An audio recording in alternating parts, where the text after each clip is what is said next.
Oh my, I think we are lost. Did you remember to bring your map? A map? We don't need a stinking map. I do all my navigation with my built-in GPS.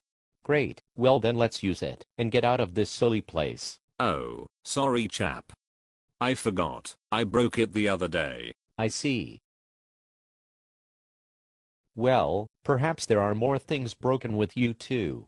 Where did you say you were from again?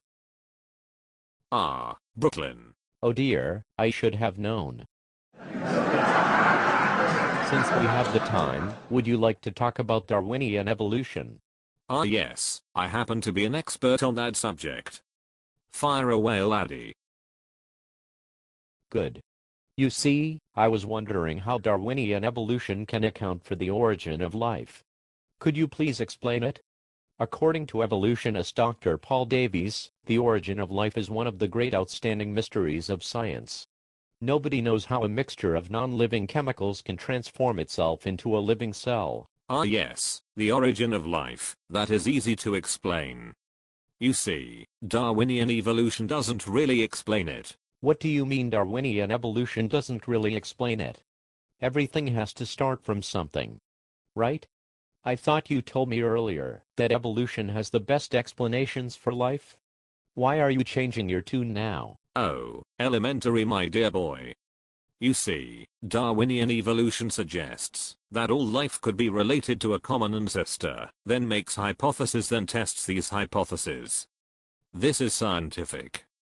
The sheer number of tests that evolutionary theory has undergone, and the sheer weight of evidence from multiple disciplines, elevates it to its current status as one of the most remarkable and illuminating scientific theories we have. In fact, Darwin himself never even addressed the origin of life, also known as abiogenesis. That sounded pretty ultimate to me. I disagree. Darwin evidently recognized how serious the abiogenesis problem was for his theory, and once even conceded that all existing terrestrial life must have descended from some primitive life form that was called into life by a creator. You can find these statements from his conclusion from his book The Origin of Species. I'm sorry chap. Darwinian evolution makes no claim to have an ultimate explanation. It doesn't even try to deny the existence of a god. It's just pure science. Oh, I think I'm going to short circuit. Of course, the claim by many evolutionists is that Darwinism does not interfere with God's existence.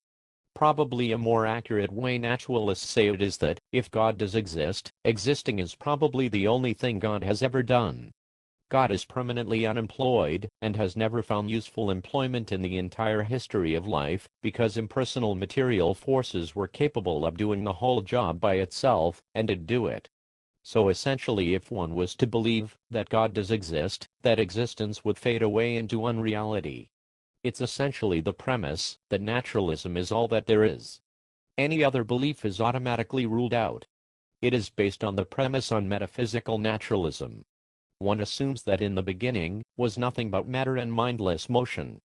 It follows from this starting point assumption is that impersonal, unintelligent, purposeless forces must have been capable of doing all the creation, because there wasn't anything else. In other words, there is no God needed here. I'm sorry laddie, I don't see your point. We know that science is not in the business of ultimate explanations. That's not what it does. It works on specific things, it advances theories, but it never makes a claim about everything. The problem here is that people make the claims.